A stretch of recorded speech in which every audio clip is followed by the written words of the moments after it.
Welcome back ناظرین.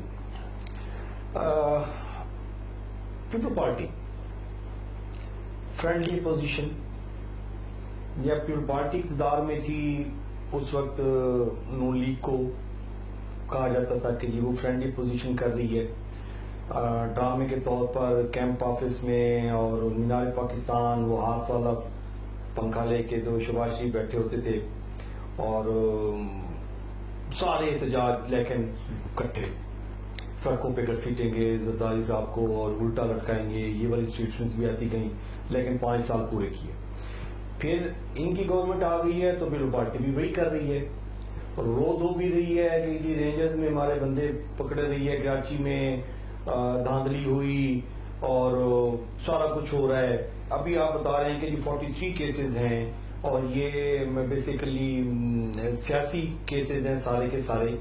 تو people party کیوں نہیں فرنٹ فٹ پہ آ جاتی کہ نہیں یہ بس ہو گیا؟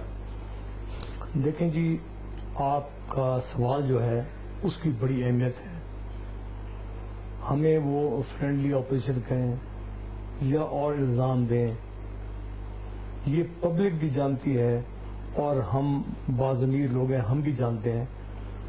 اگر وہ فرینڈلی اپوزیشن کرتے ہیں تو یہ جو میں نے ذکر کیا ہے 43 کیسز کا, وہ کیا ہے؟ وہ یہ ٹارچر کرنے والی بات نہیں ہے کہ آپ نے اگر کیسز بنانے ہیں, اول تو آپ کو صحیح کیسز بنانے چاہیے. We don't mind across the board ہو تو وی ڈونٹ مائنڈ, مگر یہ انتقامی کارروائی اگر ہو تو وہ ناقابل برداشت ہے. تو فرینڈلی ہم کس طرح ہوئے کہ ایک وائس چیئرمین آف پارٹی ہے جس نے 30 سال محترمہ بے نظیر بھٹو صاحبہ کے ساتھ گزارے ہیں اور اس پہ آپ کیس بنا رہے ہیں اور ناجائز کیس بنا رہے ہیں, تو وہ آپ پھر اس کو آپ کیسے جسٹیفائی کریں گے کہ وہ صحیح کیس سے بنے؟ نمبر 1 جی بلاول نے اس کو اپنے پارٹی کے وائس چیئرمین پہ جو 43 کیسز بنے ہیں, بلاول کی کوئی اسٹیٹمنٹ ایسی نہیں ہے کہ نون لیگ نے یہ انتقامی جلسے انتقامی مقدمے سارے قائم کیے ہیں میری پارٹی کے وائس چیئرمین پہ, ہم اس کے اگینسٹ موو کرتے ہیں اور اس کو کنڈم کرتے ہیں کہ انہوں نے کئی مواقع پہ کلیئر کہا ہوا ہے, کوئی ایسی بات نہیں ہے کہ وی آر آل الون. وہ سمجھتے ہیں کہ یہ غلط کیسز ہیں اور انہوں نے برملا کئی موقعوں پہ بات کی ہے. بات یہ ہے کہ ان کو شروع میں تھوڑا سا پرابلمز تھے, اب وہ پرابلمز ختم ہو گئے ہیں اور وہ اب کھل کر سامنے آئے ہیں. پرابلم کیا تھے؟ اور وہ پرابلمز ایک زبان کا مسئلہ بھی تھا. اچھا. اور دوسرا فری ہینڈ بھی ان کو چاہیے تھا. وہ اللہ کا شکر ہے کہ وہ زبان پہ بھی عبور وہ پا چکے ہیں اور فری ہینڈ بھی ہے ان کو.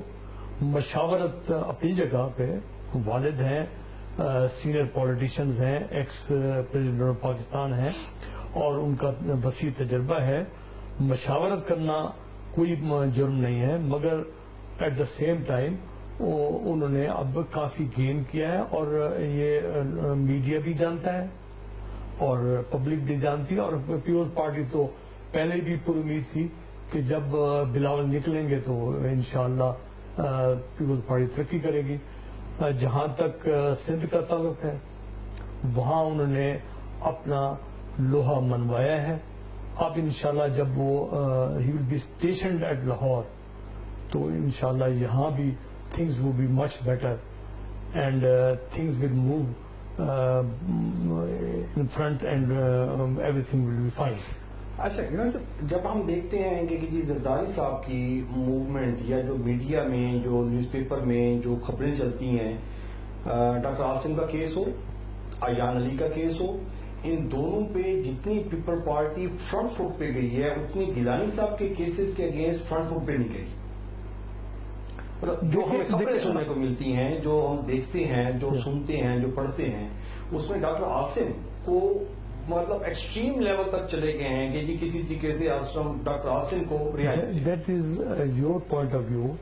میں عرض کروں کہ جب یوسف رضا گیلانی صاحب کا کیس چل رہا تھا اور جج نے ان کو سزا دی تو زرداری صاحب برداشت نہ کر سکے. وہ اس وقت سٹک کے ساتھ وہ چلتے تھے. وہ کھڑے ہو گئے عدالت کے اندر. انہوں نے کہا کہ جج صاحب آپ نے یوسف رضا گیلانی کو سزا دی ہے, ہم ان کو پرائم منسٹر بنائیں گے. اب یہ نہیں پتا تھا کیونکہ فیٹ کا پتہ نہیں ہوتا کہ محترمہ بے نظیر بھٹو صاحبہ شہید ہو جائیں گی اور یوسف رضا گیلانی صدر کی بجائے پرائم منسٹر بن جائیں گے. اور یہ بھی فیٹ کی بات ہے کہ جس کو کچھ نہیں ملنا تھا, صرف پارٹی ہیڈ تھے, وہ صدر پاکستان بن گئے. یہ تو فیٹ کی بات ہے, مقدر کی بات ہے. اچھا, ابھی جو 2018 کا الیکشن وہ ہو رہا ہے, اس میں آپ کی کیا فورسی کر رہے ہیں کہ جی پی پارٹی پنجاب میں آ کے اپنی کھوئی ہوئی جگہ واپس لے لے گی, کیونکہ پنجاب کے بغیر آپ فیڈرل میں تو موو نہیں کر سکتے.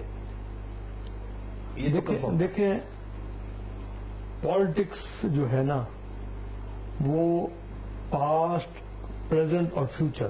جی, تو پاسٹ کو مد نظر رکھ کر اور فیوچر کو مد نظر رکھ کر پریزنٹ کا تعین کرنا پڑتا ہے.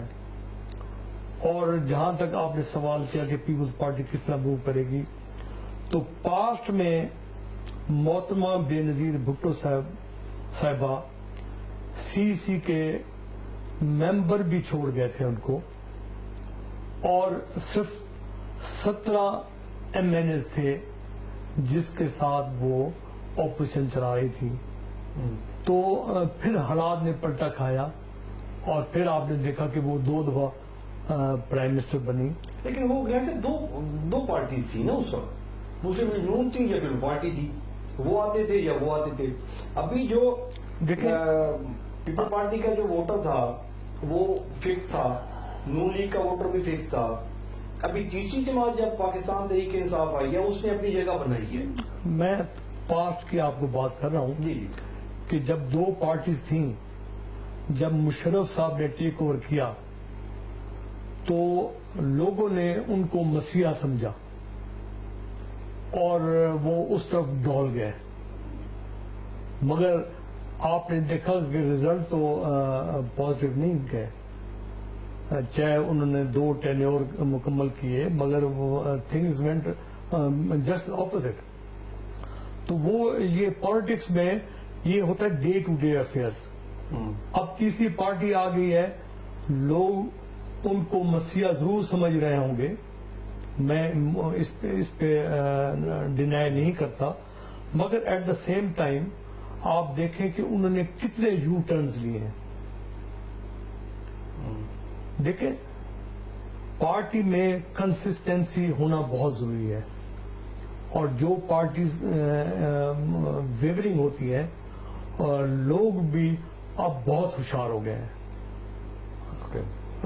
پاسٹ میں جو اپس اینڈ ڈاؤنز آئے ہیں, جو ان کے ساتھ ظلم و ستم ہوئے ہیں, وہ اب سارا سمجھتے ہیں کہ who is who. وہ بلاول بھٹو زرداری کو بھی خوب سمجھتے ہیں, وہ عمران خان کو بھی خوب سمجھتے ہیں, اور نواز شریف کو بھی خوب سمجھتے ہیں.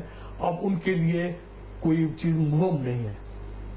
اچھا, اب جب عوام کی بات کرتے ہیں تو الیکشن میں ہم دیکھتے ہیں کہ جی ووٹ کسی کو دیے گئے, نکلتے کسی کے بکسے میں سے ہیں, تو پھر عوام کی رائے کی اہمیت کتنی ہے؟ اس کا جواب چاہوں گا میں بریک کے بعد. جی, بریک کے لیے معلومات کے ساتھ ٹائم شارٹ بریک ہے.